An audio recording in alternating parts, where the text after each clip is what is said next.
আল্লাহ নবী মুহাম্মদ রাসূলুল্লাহ সাল্লাল্লাহু আলাইহি ওয়াসাল্লামের প্রতি ভালোবাসা এটা কোনো সাধারণ বিষয় নয়, এটা কোনো ঐচ্ছিক বিষয় নয়, এটা এমন এক বিষয় যে বিষয় আপনার আমার ইমানের সাথে জড়িত, যে বিষয়টি আপনার আমার দুনিয়া এবং আখিরাতের কল্যাণের সাথে জড়িত। দুনিয়া এবং আখিরাতে যদি কেউ নাজাত পেতে চায়, দুনিয়া এবং আখিরাতের সফলতা কেউ যদি পেতে চায়, আল্লাহর নবী মুহাম্মদুর রাসূলুল্লাহ সাল্লাল্লাহু আলাইহি ওয়াসাল্লামের প্রতি ভালোবাসা পোষণ করা ছাড়া কখনোই তা সম্ভব হবে না। অতএব এই ভালোবাসা ধারণ করা এটা আমাদের জন্য অতি জরুরি বিষয়।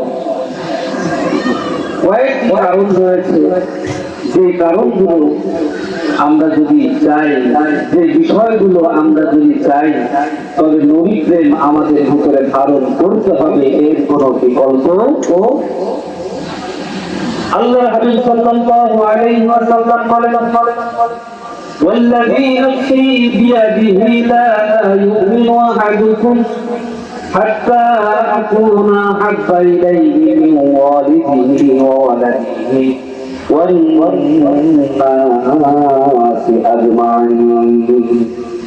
আল্লাহ নবী সাল্লাল্লাহু আলাইহি ওয়াসাল্লাম বলেন, যে সত্তার হাতে আমার প্রাণ, যার হাতে আমার রূহ রয়েছে, আমার জীবন রয়েছে, আমার মরণ রয়েছে, আমার হায়াত রয়েছে, আমার মওত রয়েছে, সেই সত্তার শপথ, সেই আল্লাহ তাআলার কসম করে বলছি, লা ইউমিনু আহাদুকুম, তোমাদের কেউ ততক্ষণ পর্যন্ত পূর্ণাঙ্গ মুমিন হতে পারবে না, পরিপূর্ণ ঈমানদার হতে পারবে না, حتى أكون أحب إليه من والده وولده والناس أجمعين।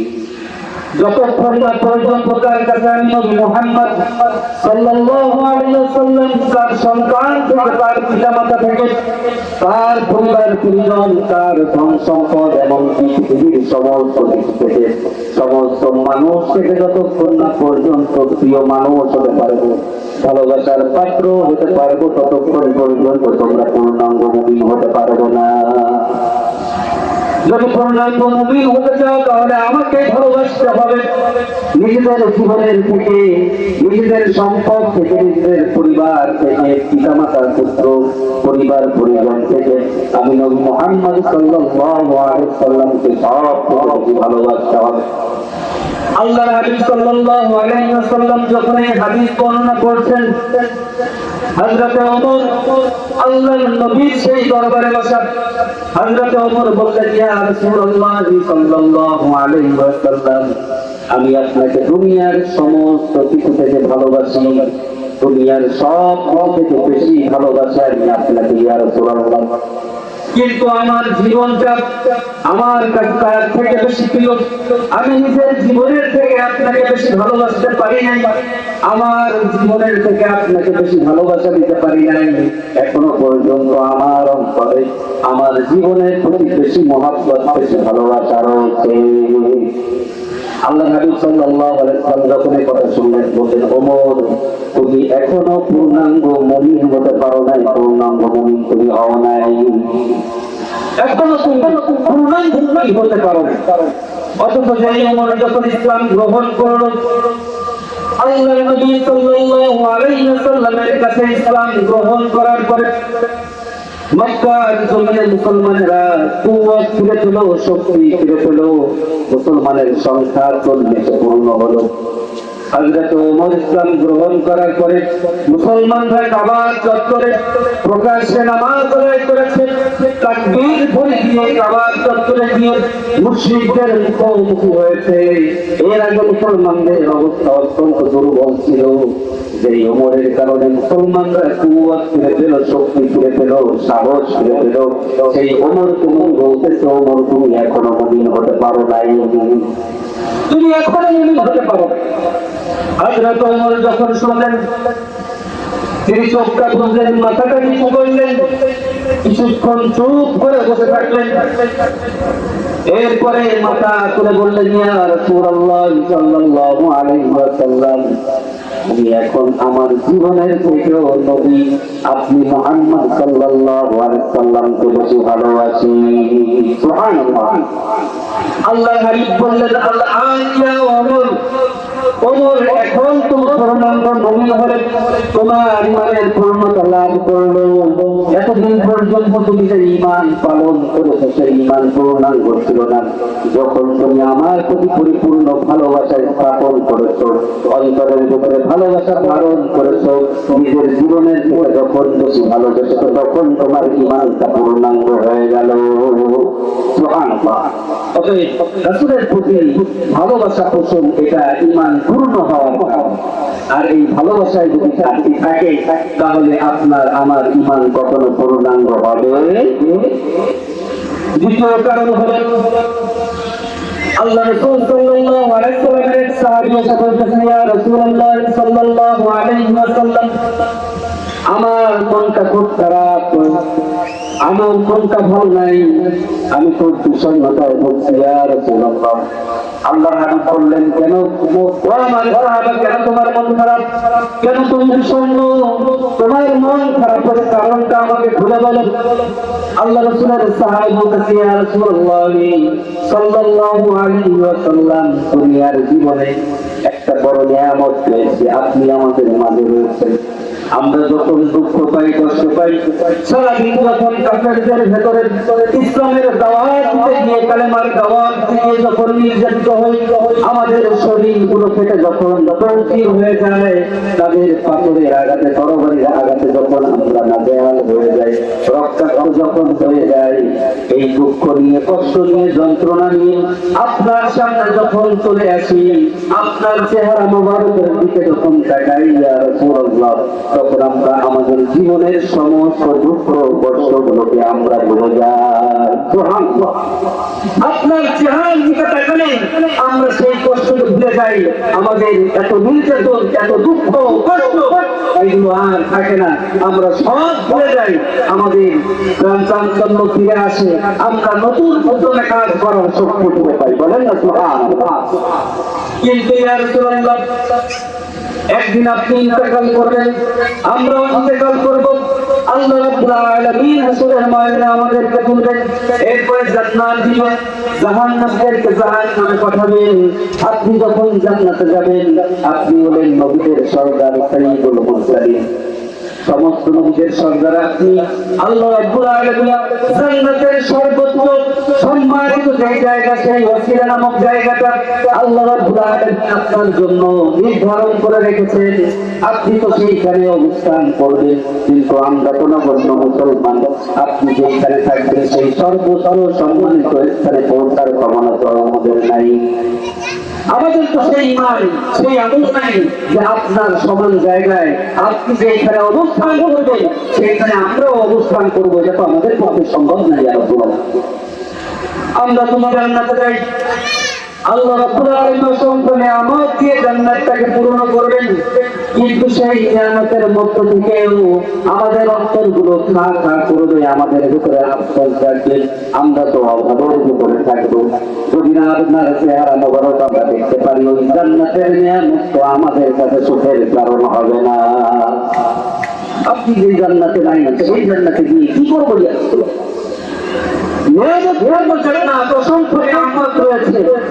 আল্লাহ রাব্বুল আলামিন অসংখ্য নিয়ামতের কথা বলে দিয়েছেন, কিন্তু তার ভিতরে তো আপনি নাই। ইয়া রাসূলুল্লাহ, তো সেই জান্নাতে নিয়ে কি করব? সেই নিয়ামত দিয়ে আমার কি হবে? আল্লাহ রাসূল বললেন, তুমি আমার সাথে জান্নাতে যেতে চাও, আমি যে জান্নাতে যেতে চাই, তুমিও সেই জান্নাতে যেতে চাও? সাহাবী বলল, ইয়া রাসূলুল্লাহ, অবশ্যই। আমি যদি আর কিছু না পাই, কিন্তু আপনার সাথে থাকার সৌভাগ্য যদি অর্জন করি, আমি যদি পুরোটা সময় ওই জান্নাত থেকে যদি আপনার চেহারা মোবারক করে রাখতে পারি, তবেই আমি ধন্য হয়ে যাব। ইয়া রাসূলুল্লাহ, এর চেয়ে বেশি কিছু আমি আর চাই না। আল্লাহর হাবিব বললেন, এই জন্য তোমার কি আমল রয়েছে, কি আমল তুমি রাখো যে আমার সাথে একই জান্নাতে, একই জায়গায় তুমি অবস্থান করতে চাও? আল্লাহ রাসূলের সাহাবী বললেন, ইয়া রাসূলুল্লাহ, আমার তো তেমন কোনো আমল নাই, আমি তো তেমন কোনো আমল করতে পারি নাই, আমি তো তেমন কোনো নেকির কাজ করতে পারি নাই, কিন্তু একটা জিনিস আমার ভেতরে রয়েছে, দুনিয়ার সমস্ত মানুষ থেকে, দুনিয়ার সমস্ত কিছু থেকে আপনাকে ভালোবাসি ইয়া রাসূলুল্লাহ। আমার সমস্ত ভালোবাসা আপনাকে, আমার অন্তরে যত মহব্বত রয়েছে, যত ভালোবাসা রয়েছে, এইটা আমার বিবির জন্য নয়, আমার সন্তানের জন্য নয়, আমার বাবা মার জন্য নয়। ফিদাকা আবি ইয়া রাসূলুল্লাহ, ফিদাকা আবি ইয়া রাসূলুল্লাহ। আমার বাবা মা আপনার জন্য কুরবান হয়ে যায়, আমি তো আমার অন্তরের ভিতরে এই ভালোবাসা রয়েছে, সেটা তো আপনাকেই দিয়েছি। সুবহানাল্লাহ। আল্লাহর হাবিব বললেন, তোমার অন্তরের অবস্থা যদি এমন হয়, তুমি যদি আমাকে এমন ভাবে যদি ভালোবেসে থাকো, তাহলে তোমাকে আমি একটা সুসংবাদ দিতে চাই। আল-মারউ মা'a মান আহাব্বা, যে যাকে ভালোবাসে, যে যার প্রতি ভালোবাসা পোষণ করে, আল্লাহ রাব্বুল আলামিন জান্নাতে ওই ব্যক্তির সাথেই তাকে সহাবস্থান করাবেন। সুবহানাল্লাহ। আল্লাহ রাসূল বলতেছেন, তুমি যদি আমাকে ভালোবাসো, এরকম ভালোবাসা যদি রাখতে পারো, তাহলে আর কিছু না থাকলেও আল্লাহ রাব্বুল আলামিন এই ভালোবাসার কারণে আমার সাথে তোমাকে এক জান্নাতে রাখবে। বলেন না সুবহানাল্লাহ। আল্লাহ রাসূল সাল্লাল্লাহু আলাইহি ওয়াসাল্লামের সাহাবারা বলতেছে, এই কথা শোনার পরে আমরা এতটাই আনন্দিত হয়েছি, এতটাই খুশি হয়েছি, এমন খুশি আমরা আর কোন বিষয়ে জীবনে আর হই নাই। বলেন না সুবহানাল্লাহ।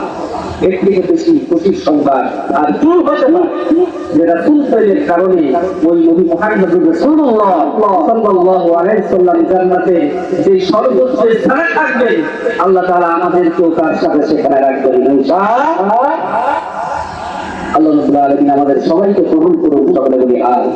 সবাইকে উপস্থিতি শুধু তাই নয়, বরং আল্লাহ রাসূল সাল্লাল্লাহু আলাইহি ওয়াসাল্লামকে ভালোবাসতে হবে এই কারণে, যদি আপনি তার সুপারিশ পেতে চান, তার শাফায়াত যদি পেতে চান, যদি আপনি চান যে আপনাকে শাফায়াত করে তিনি জান্নাতে নিয়ে যাবেন, তাহলে এই নবী প্রেমের বিকল্প আর কিছু হতে পারে না। আর আল্লাহ নবী মুহাম্মদ রাসূলুল্লাহ সাল্লাল্লাহু আলাইহি ওয়াসাল্লামের সুপারিশ ছাড়া কোন ব্যক্তি জান্নাতে প্রবেশ করতে পারবে না। এজন্য এই নবী প্রেম আমাদের জন্য অত্যন্ত প্রয়োজন। এই ভালোবাসা আমাদের অন্তরের ভিতরে ধারণ করতে হবে, এর কোনো বিকল্প নাই। আল্লাহ রাসূল সাল্লাল্লাহু আলাইহি ওয়াসাল্লামের প্রতি ভালোবাসার কথা বললে তিনজন ব্যক্তির নাম আমাদের সামনে চলে আসে, যারা রাসূলকে ভালোবেসেছিল, কিন্তু সেই ভালোবাসায় কেউ সফলতা অর্জন করেছে, আর ওই কারোর জন্য সেই ভালোবাসা আংশিক উপকার এনেছে, পরিপূর্ণ উপকারিতা তাদেরকে দিতে পারে। আমরা তো রাসূলকে ভালোবাসি, সবাই রাসূলকে ভালোবাসি তো ইনশাআল্লাহ, ভালোবাসি তো। এই ভালোবাসার ভিতরে কোনো পার্থক্য নাই তো, আমরা সকলেই নবীকে ভালোবাসি, কিন্তু আমাদেরকে দেখতে হবে এই ভালোবাসাটা কেমন হতে হবে। শুধু মুখে বসেই তো আর ভালোবাসা হয় না, ভালোবাসার জন্য পরীক্ষা দিতে হয়। ভালোবাসার এই পরীক্ষায়, অগ্নি পরীক্ষায় যে পাস করে সেই তার মাহবুবের ভালোবাসা পেয়ে থাকে, কিন্তু যে ফেল করে সে মাহবুবের ভালোবাসা পায় না, সে বঞ্চিত হয়। ঠিক না বলে? কারণ আমাদের দেখতে হবে যে আমরা যে আসি, আমরা যে ভালোবাসার দাবি করি, যে ভালোবাসার কথা আমরা বলি, এই ভালোবাসা রাসূলকে যে আমরা দিতে চাই, আসলে সেটা ভালোবাসা। আল্লাহর হাবিব সাল্লাল্লাহু আলাইহি ওয়াসাল্লামকে ভালোবাসার কথা বললেন, প্রথম যে ব্যক্তির নাম চলে আসে সে হলো নবী মুহাম্মদ রাসূলুল্লাহ সাল্লাল্লাহু আলাইহি ওয়াসাল্লামের চাচা আবু লাহাব। কি নাম বলেন? আবু লাহাব। যার নামে আল্লাহ রাব্বুল আলামিন কোরআনে কারীমের ভিতরে একটা সূরা নাযিল করেছেন, সূরাটার নাম হলো সূরাতুল লাহাব। আচ্ছা বলেন তো, এই সূরার ভিতরে আল্লাহ রাব্বুল আলামিন তাকে কি প্রশংসা করেছেন নাকি তার নিন্দা, তার ধ্বংস কামনা করেছেন? ধ্বংস কামনা করেছেন। অথচ এই ব্যক্তি আল্লাহর নবীকে ভালোবেসেছিল। তাহলে কেমন ভালোবাসা তার ছিল, যেই ভালোবাসা থাকার পরেও আল্লাহ রাব্বুল আলামিন তার ব্যাপারে নাযিল করলেন, তাব্বাত ইয়াদা আবি লাহাবিন ওয়া তাব্বা, ধ্বংস হোক আবু লাহাবের দুই হাত এবং ধ্বংস হোক সেই আল্লাহ রাব্বুল আলামিন যখন কারো ধ্বংসের কথা বলে, ইহকাল এবং পরকালে এই ব্যক্তিকে ওই ধ্বংসের হাত থেকে বাঁচানোর মতো কেউ আছে নাকি? আছে? কেউ নেই, তাকে কেউ বাঁচাতে পারবে না। তাহলে আবু লাহাব রাসূলকে ভালোবাসার পরেও আল্লাহ তাআলা তার দুনিয়া এবং আখিরাতকে বরবাদ করে দিয়েছেন, বলেন না নাউযুবিল্লাহ। তাহলে ভালোবাসাটা কেমন ছিল? আল্লাহর নবী মুহাম্মদুর রাসূলুল্লাহ সাল্লাল্লাহু আলাইহি ওয়াসাল্লাম মাহে রবিউল আউয়ালে তিনি জন্মগ্রহণ করলেন। জন্মগ্রহণ যেদিন করলেন, জন্ম নেওয়ার পরে দুনিয়াতে আগমনের পরে আবু লাহাবের একজন দাসী নাম ছিল সুয়াইবা। এই সুয়াইবা মা আমিনার ঘর থেকে দৌড় দিয়ে এসে কাবার চত্বরে আবু লাহাবকে বসা থাকতে দেখে আবু লাহাবকে বলল, আবু লাহাব, সুসংবাদ গ্রহণ করো, তুমি সুসংবাদ গ্রহণ করো, তুমি আনন্দিত হও। তোমার ভাই আব্দুল্লাহ যে দুনিয়া থেকে বিদায় নিয়েছে, তার ঘরে একটা পুত্র সন্তান জন্মগ্রহণ করেছে। সুবহানাল্লাহ, তার ঘরে একটা পুত্র সন্তান জন্মগ্রহণ করেছে। আবু লাহাব যখন নবী মুহাম্মদ রাসূলুল্লাহ সাল্লাল্লাহু আলাইহি ওয়াসাল্লামের জন্মের এই কথা শুনল, আনন্দের আতিশয্যে তার গলায় তখন যে মুক্তার মালা, দামি দামি পাথরের যে মূল্যবান মালাগুলো ছিল, এই মালাগুলো, সেই অলংকার গুলো তুলে সুরাইবা রানীকে সুরাইয়া বলল, তুমি যে সুসংবাদ আমাকে দিয়েছো, এই সুসংবাদের পুরস্কার স্বরূপ এই মূল্যবান মালাগুলো, এই অলংকার গুলো আমি তোমাকে দিয়ে দিলাম, আমি তোমাকে দিয়ে দিলাম। আচ্ছা বলেন, আবু লাহাব তাহলে রাসূলের আগমনে, রাসূলের জন্মে খুশি হয়েছে না বেজার হয়েছে? খুশি হয়েছে না বেজার হয়েছে? খুশি হয়েছে। তাহলে রাসূলের জন্মে খুশি হওয়া, এটা রাসূলকে ভালোবাসার কারণ কিনা? বলেন, রাসূলকে ভালোবাসা। শুধু তাই নয়, আবু লাহাব বলতো, তুমি যে সুসংবাদ দিয়েছো, এই সুসংবাদে এতটুকু দিলেই কম হয়ে যাবে, অথচ যেই মূল্যমানের অলংকার সুয়াইবাকে দেওয়া হয়েছিল, বর্তমান বাজার দর অনুযায়ী যদি তার হিসাব করা হয়, ওই মূল্যমানের মালাগুলো বিক্রি করলে একটা 10 তলা বিল্ডিং করা সম্ভব। 10 তলা বিল্ডিং করা সম্ভব, এমন পুরস্কার সে সুয়াইবাকে দিয়েছে। আবু লাহাব বলল, এটা যথেষ্ট নয়, বরং আজকে থেকে তুমি যে সুসংবাদ দিয়েছো, সেই সুসংবাদ দেওয়ার কারণে, আমাকে খুশি করার কারণে, তোমাকে কৃতবাসীর জীবন থেকে মুক্তি দিয়ে আমি তোমাকে আঘাত করে দিলাম, যাও তুমি। আবু লাহাব কি করলো? তার এই দাসী সুয়াইবাকে সে আঘাত করে দিল, মুক্ত করে দিল। এটা চারটিখানি কথা নয়, এটা সহজ বিষয় ছিল না। এটা বলে সুয়াইবাকে মুক্ত করে দেওয়া হলো। আবু লাহাব আল্লাহ রাসূল সাল্লাল্লাহু আলাইহি ওয়াসাল্লামের আগমনে এই খুশি হয়ে সে এমন ভাবে তাকে পুরস্কৃত করে দিল। আবু লাহাবের এই ভালোবাসা চলতে লাগলো। আল্লাহ রাসূল সাল্লাল্লাহু আলাইহি ওয়াসাল্লাম বিবাহ করলেন। বিবি খাদিজার সাথে তার বিবাহ হলো। রত্নবর ভাই বিবি খাদিজার গর্ভে আল্লাহ রাসূল সাল্লাল্লাহু আলাইহি ওয়াসাল্লামের সন্তান জন্ম দিলেন। 7 সন্তানের 6 জন সন্তান এই বিবি খাদিজার গর্ভে জন্মগ্রহণ করলো, যেখানে ছিল 4টা মেয়ে। কয়টা মেয়ে? 4টা মেয়ে।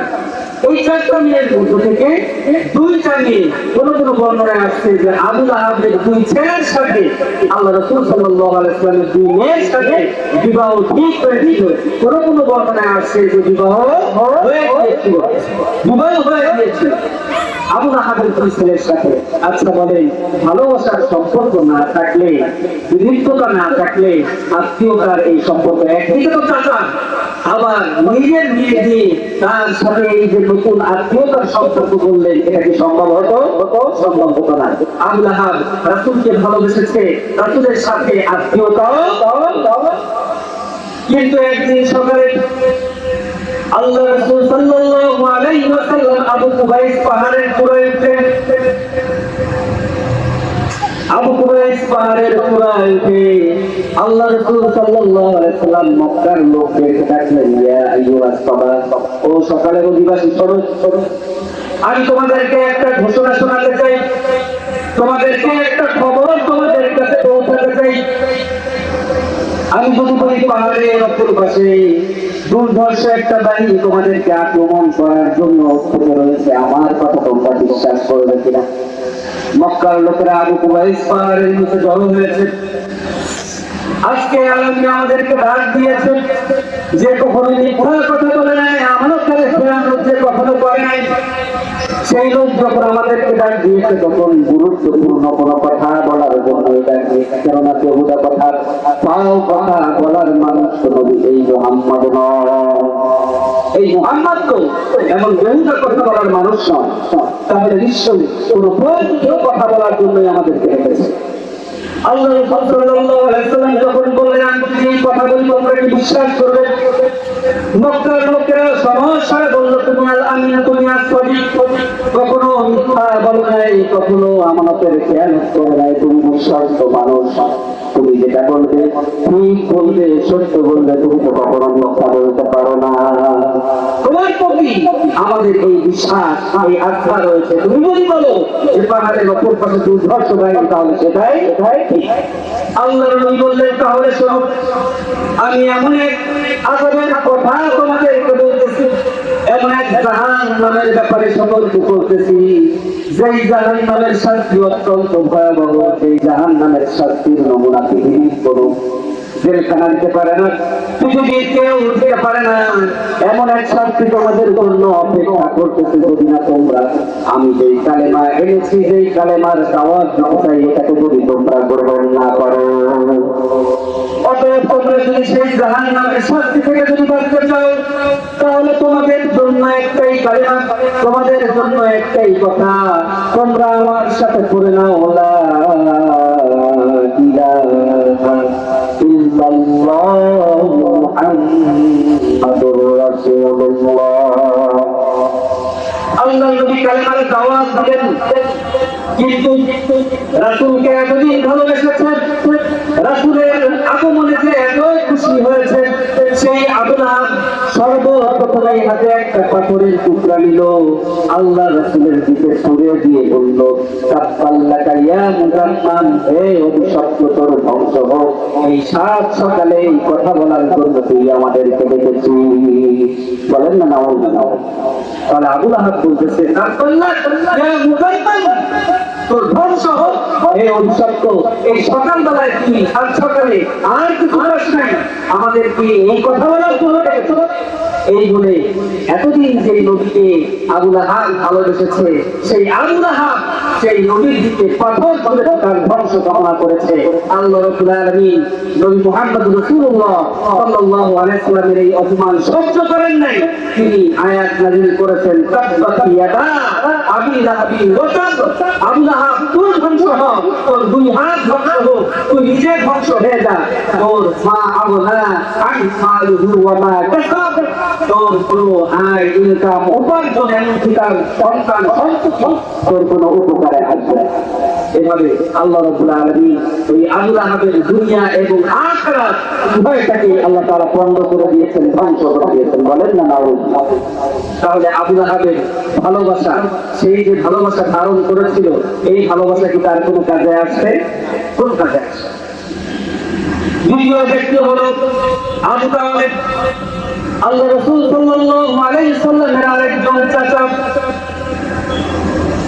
রাসূল করিম সাল্লাল্লাহু আলাইহি ওয়াসাল্লামের দাদা আব্দুল মুত্তালিব যখন ইন্তেকাল করলেন, তিনি আবু তালিবকে কাছে ডাকলেন।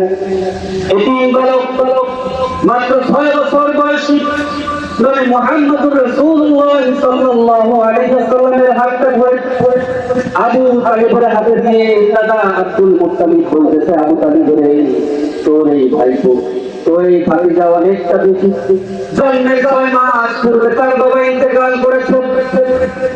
ছোটবেলাতে মায়ের সংস্পর্শে থাকতে পারে নাই, 5 বছর পর্যন্ত দুধ মা হালিমার কাছে বেড়ে উঠেছে, সেখানেই তার সময় কেটেছে। এরপরে যখন মায়ের বুকে ফিরে আসার সময় হয়েছে, এই সময়টা মায়ের কাছে থাকার এই সময়টা দীর্ঘস্থায়ী হয় নাই। 1 বছর 1.5 বছর থেকে তার মা দুনিয়াতে থেকে বিদায় নিয়েছে। এখন আমি দাদা তার দায়িত্ব গ্রহণ করেছিলাম, 8 বছর বয়স তার। আমি এখন মৃত্যু সজ্জায় রয়েছি, আমাকে হয়তো দুনিয়া থেকে বিদায় নিতে হবে। এই এতিম বালক মুহাম্মাদের দায়িত্ব আমি তোর হাতে দিয়ে গেলাম, আমি তোর হাতে দিয়ে গেলাম। খবরদার তোর এই ভাতিজার দায়িত্ব ছেড়ে দিবি না, তাকে কখনো একা করে দিবি না। দাদা এই কথা বলে ইন্তেকাল করলেন। চাচা আবু তালেব দায়িত্ব গ্রহণ করলেন, যেইখানে যান নবী মুহাম্মদকে সাথে নিয়ে যান। সিরিয়ার বাণিজ্যিক সফরে গেলেন। নবী মুহাম্মদ রাসূলুল্লাহ সাল্লাল্লাহু আলাইহি ওয়াসাল্লামকে রেখে গেলেন না, সাথে করে নিয়ে গেলেন। অথচ তার অনেকগুলো ছেলে ছিল, আলী ছিল, জাফর ছিল, কাউকে সঙ্গে নিয়ে নেয়। তার অতি আদরের ভাতিজা নবী মুহাম্মদ সাল্লাল্লাহু আলাইহি ওয়াসাল্লামকে সঙ্গে নিয়ে গিয়েছে। সুবহানাল্লাহ। আল্লাহর নবীকে নিয়ে যখন সিরিয়ায় গেলেন, বেচাকেনা চলছে, ব্যবসা বাণিজ্য চলছে। আল্লাহর নবী একদিন এক গাছের নিচে বসে সাহেব গ্রহণ করছেন, ইসলাম গ্রহণ করছেন। একটা গির্জার জানলা থেকে দেখে পাদ্রী বুহায়রা বুঝতে পারলো ওই যে গাছের নিচে যে বালকটা বসে আছে এটা কোনো সাধারণ বালক না। তার চাল চলন, তার অবয়ব, তার দেহসৌষ্ঠব আমি যেভাবে দেখছি, আমার কাছে যে কিতাব রয়েছে, যেই তাওরাত, যেই জাবুর, যেই ইনজিল রয়েছে, শেষ নবীর যে বিবরণ দেওয়া হয়েছে, ওই গাছের নিচে বসা বালকটার শরীরের যে আকৃতি, সেই আকৃতির সঙ্গে হুবহু মিলে যায়, হুবহু মিলে যায়। পাদ্রী বুহায়রা গির্জা থেকে বের হয়ে এসে আল্লাহ রাসূল সাল্লাল্লাহু আলাইহি ওয়াসাল্লামের চাচা আবু তালেবকে ডাকলেন, তাকে বললেন, আবু তালেব তোমরা কোথেকে আসছো? বললো যে আমরা মক্কা থেকে আসছি। বললো এই বালক কাকে? বললো এটা আমার ভাতিজা, তার বাবা আছে নাই, মা আছে নাই, আমি তাকে অত্যন্ত ভালোবাসি, এই জন্য আমার সঙ্গ করে নিয়ে আসি। পাদ্রী বুহায়রা বললো, আমি জানি তুমি জানো না যে বালককে নিয়ে আসছো, এই বালকই হলো সর্বশেষ নবী, আখেরি নবী, যার কথা আমি তাওরাত জাবুরের ভিতরে পড়েছি। বলেন না সুবহানাল্লাহ। অতএব যত দ্রুত সম্ভব এখান থেকে তাকে নিয়ে যাও, কেননা ইহুদিরা যদি জানতে পারে তাহলে অচিরেই তার প্রাণ নাশে শঙ্কা রয়েছে, হয়তো তারা তাকে হত্যা করতে পারে। আবু তালেব আর দেরি করলেন না, ব্যবসা বাণিজ্য সব গুছিয়ে নিয়ে তিনি মক্কায় ফিরে আসলেন যত দ্রুত সম্ভব। এরপর থেকে আল্লাহর নবী সাল্লাল্লাহু আলাইহি ওয়াসাল্লাম বলেন, একটা রাত এমন কাটে নাই যে রাত আমি একাকী ঘুমিয়েছি, আমার পাশে আমার চাচা আবু তালেব ছিলেন না। সুবহানাল্লাহ। আবু তালেব যখন ঘুমালেন, নিজের সন্তানদেরকে কোলে নিতেন না, কাছে নিতেন না, তার পাশে তার বিছানায় যাকে তিনি রাখতেন, যাকে তিনি ভালোবাসা দিতেন, আদর দিতেন, তিনি সাইয়্যিদুল মুরসালিন খাতামুন নবিয়্যিন নবী মুহাম্মদুর রাসূলুল্লাহ সাল্লাল্লাহু আলাইহি ওয়াসাল্লাম। তাকে এতটা ভালোবাসতেন যে তিনি তাকে সাথে করে নিয়ে ঘুমাতেন। খাবার খেতে যখন বসতেন, নিজের সন্তানদেরকে তার কাছে আসতে দিতেন না, তার খাবারের পাত্রে বসতে দিতেন না। তিনি ডাক দিয়ে এই নবী বালক নবী মুহাম্মদুর রাসূলুল্লাহ সাল্লাল্লাহু আলাইহি ওয়াসাল্লামকে নিয়ে তার পাশে বসাতেন। এতিম বালক না জানি কি খেয়েছে, একাকি খায়, যখন সকলের সাথে খায় খাবারটা ঠিক মতো তার ভাগে পড়ে কিনা সন্দেহ আছে। এজন্য আবু তালেব যখন খেতে বসেন, তিনি নবী মুহাম্মদ রাসূলুল্লাহ সাল্লাল্লাহু আলাইহি ওয়াসাল্লামকে নিয়ে বসেন, তাকে একাকি ছেড়ে দেন না, এভাবে তাকে ভালোবাসা দিয়েছেন। শুধু তাই নয়, আল্লাহর নবী নবুয়ত পাওয়ার পরে যখন কুরআন কাফেররা শিবে আবু তালেবের ভিতরে নবী মুহাম্মদ রাসূলুল্লাহ সাল্লাল্লাহু আলাইহি ওয়াসাল্লামকে 3 বছরের জন্য যখন এক ঘরে করে দিয়েছেন, জেলখানার ভিতরে যখন আবদ্ধ করেছেন, তখন আবু তালেব আল্লাহর নবীর সাথে থেকেছেন, তাকে সঙ্গ দিয়েছেন। অথচ আবু তালেব কিন্তু ঈমান আনে নাই। কি আনে নাই? ঈমান গ্রহণ করে নাই। তারপরেও বিনা দোষে সে নবী মুহাম্মদ রাসূলুল্লাহ সাল্লাল্লাহু আলাইহি ওয়াসাল্লামের সাথে ওই শিবে আবু তালেবের ভিতরে 3 বছর এক ঘরে থেকেছেন, ওই দুঃখ কষ্ট নির্যাতন সহ্য করেছেন, যার কারণে 3 বছর যখন শেষ হলো, নবুয়তের 10ম বছরে আবু তালেব তিনি ইন্তেকাল করলেন। কেননা ওই 3 বছরের ওই দুঃখ কষ্টের এই সকল তিনি সহ্য করতে আল্লাহ নবী সাল্লাল্লাহু আলাইহি ওয়াসাল্লামকে এতটা তিনি ভালোবেসেছেন। কিন্তু এই ভালোবাসা তাকে দুনিয়া এবং আখিরাতে তার কল্যাণ, তার সফলতা এটা কি দান করতে পেরেছে? পারে নাই। কারণ আল্লাহ নবী মুহাম্মদ রাসূলুল্লাহ সাল্লাল্লাহু আলাইহি ওয়াসাল্লাম বলতেছেন, জাহান্নামীদের মধ্যে সব থেকে কম শাস্তি হবে আমার চাচা আবু তালিব। তাহলে বলেন, আবু তালিব নবীকে ভালোবেসেছে, এই ভালোবাসা কি তার জান্নাতে দিতে পেরেছে? পারে নাই। বরং সে জাহান্নামে যাবে। এবং আল্লাহ রাসূলকে ভালোবাসার কারণে আল্লাহ রাব্বুল আলামিন তার আযাবটাকে কমিয়ে দিলেন। আল্লাহ নবী বলতেছেন যে আযাবটা কেমন কম হবে? আল্লাহ নবী বলতেছেন যে তাকে আগুনের এক জোড়া জুতা পরিয়ে দেওয়া হবে, যে জুতা আগুনের তাপে তার মগজ ঝাঁকঝাঁক করে ফুটবে এবং তার নাকের ফুটা, কানের ফুটা দিয়ে এই মগজগুলো গুলো গুলো করবে। বলেন না নাও। এই হলো জাহান্নামের সর্বনিম্ন শাস্তি যা আবু তালিবের হবে।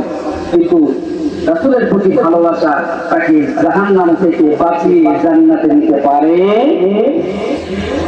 তাহলে আবু লাহাব ভালোবেসেছিল, আবু তালেবও ভালোবেসেছিল, কিন্তু এই ভালোবাসায় তারা সফল কাম হতে পারে। 3 নম্বর ব্যক্তি হলো হযরত আবু বকর সিদ্দিক রাদিয়াল্লাহু তাআলা আনহু, যিনি নবী মুহাম্মদ রাসূলুল্লাহ সাল্লাল্লাহু আলাইহি ওয়াসাল্লামকে ভালোবেসেছেন। আল্লাহর হাবিব সাল্লাল্লাহু আলাইহি ওয়াসাল্লাম বলেন, এই পৃথিবীতে যদি কাউকে বন্ধু হিসেবে গ্রহণ করা যদি আমার জন্য মুনাসিব হতো, তাহলে আবু বকর আমি তোমাকে আমার বন্ধু হিসেবে গ্রহণ করতাম। সুবহানাল্লাহ। হযরত আবু বকর ছিলেন রাসূলের সঙ্গী। যখন তিনি হিজরত করেছেন, যখন মক্কায় গিয়ে ইসলামের দাওয়াত দিয়েছেন, কাফেরদেরকে নির্যাতনের মুখোমুখি হয়েছে, তখন এই আবু বকর সঙ্গী ছিল। এই আবু বকর কখনো নবী মুহাম্মদ রাসূলুল্লাহ সাল্লাল্লাহু আলাইহি ওয়াসাল্লামের সঙ্গ ত্যাগ করে নাই। ঠিক না বলেন? আল্লাহ রাসূল সাল্লাল্লাহু আলাইহি ওয়াসাল্লাম বললেন, আবু বকর, আল্লাহ রাব্বুল আলামিন বলেছেন, ইন্না আরদাল্লাহি ওয়াসিআ ফাতুহাজিরু ফিহা। আল্লাহ তাআলার জমিন প্রশস্ত, তোমরা আমার জমিনে হিজরত করো। আল্লাহ রাব্বুল আলামিন নির্দেশ দিয়েছেন মক্কায় আর নির্যাতন সহ্য না করে ওই মদিনায় ওই ইয়াসরিবে হিজরত করার অনুমতি আল্লাহ রাব্বুল আলামিন আমাদেরকে দিয়েছেন।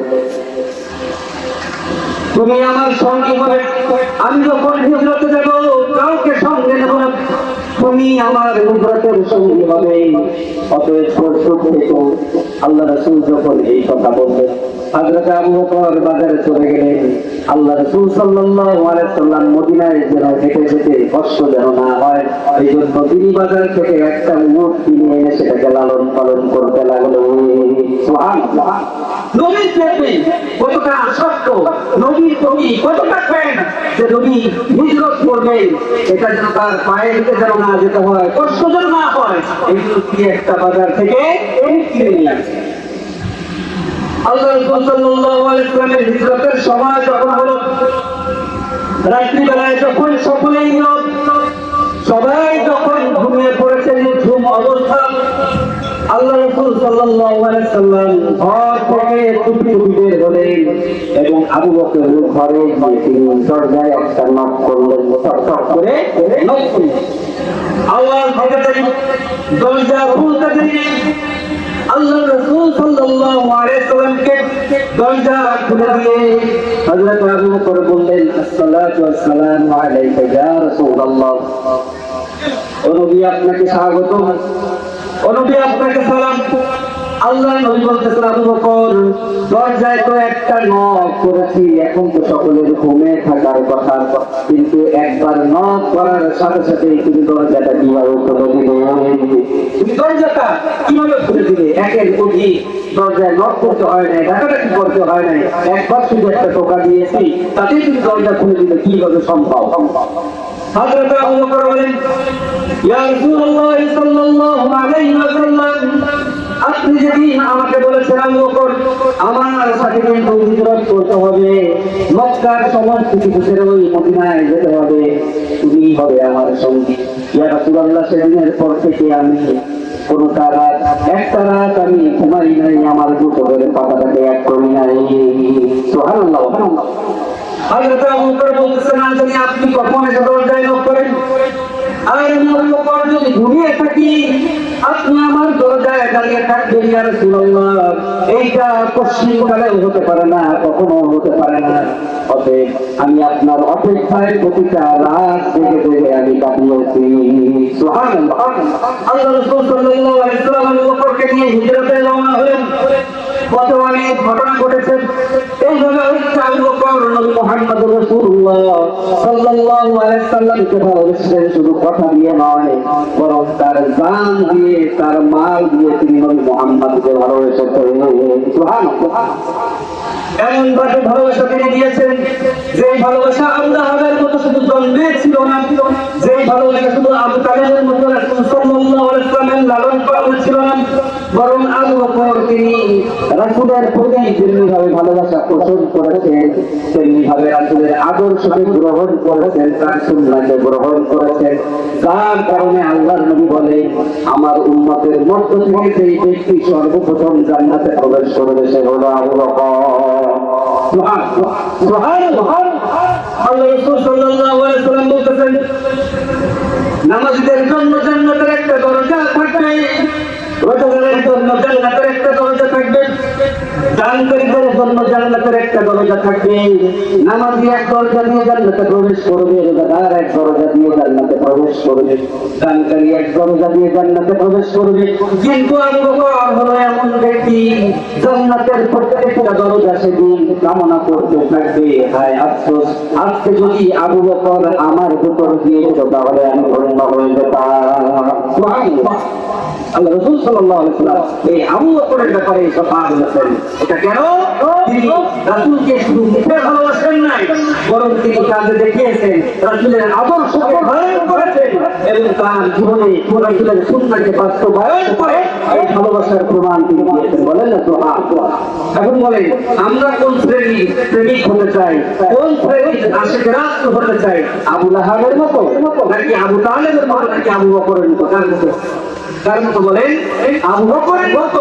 যদি আবু বকরের মতো আশিক যদি হতে পারি তাহলে আমাদের জন্য দুনিয়ায়ও সফলতা, আখিরাতেও আমাদের জন্য সফলতা রয়েছে। ঠিক কিনা বলেন?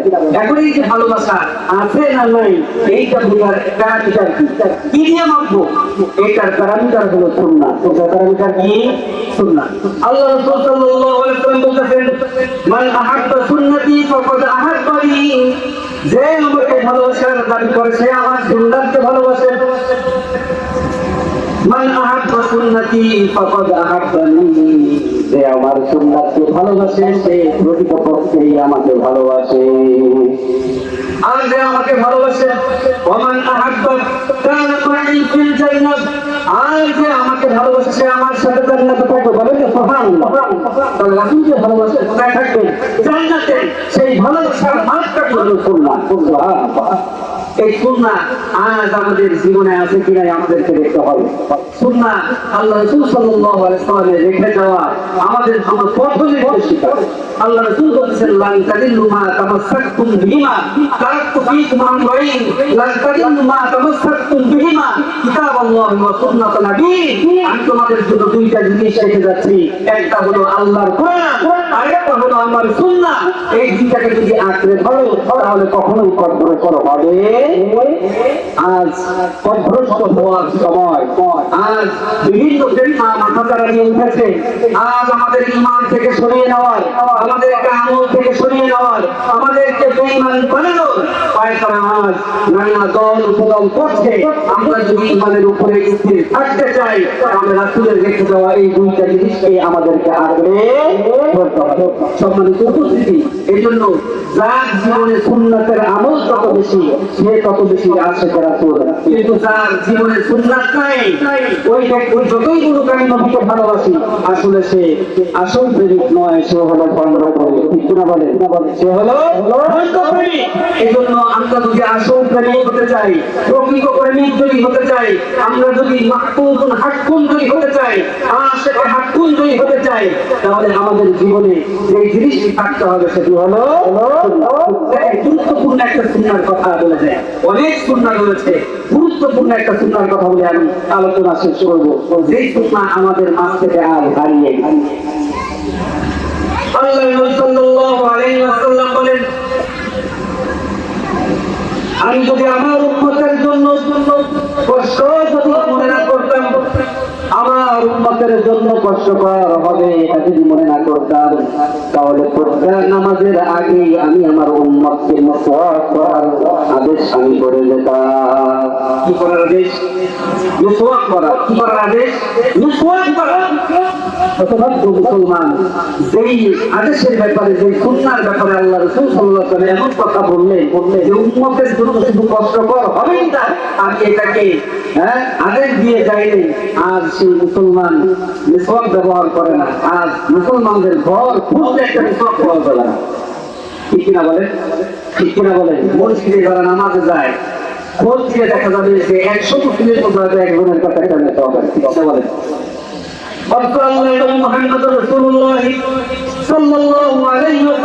জীবনের সর্বশেষ আমল ছিল এই মিসওয়াক করা।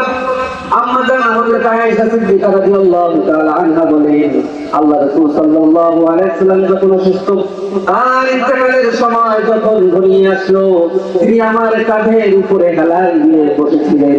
তখন আমার ভাই আব্দুর রহমান ইবনে আবু বকর তার হাতে একটা মিসওয়াক দিয়ে ঘরের ভিতরে প্রবেশ করলো। আল্লাহ রাসূল সাল্লাল্লাহু আলাইহি ওয়াসাল্লাম তার দিকে তাকালেন।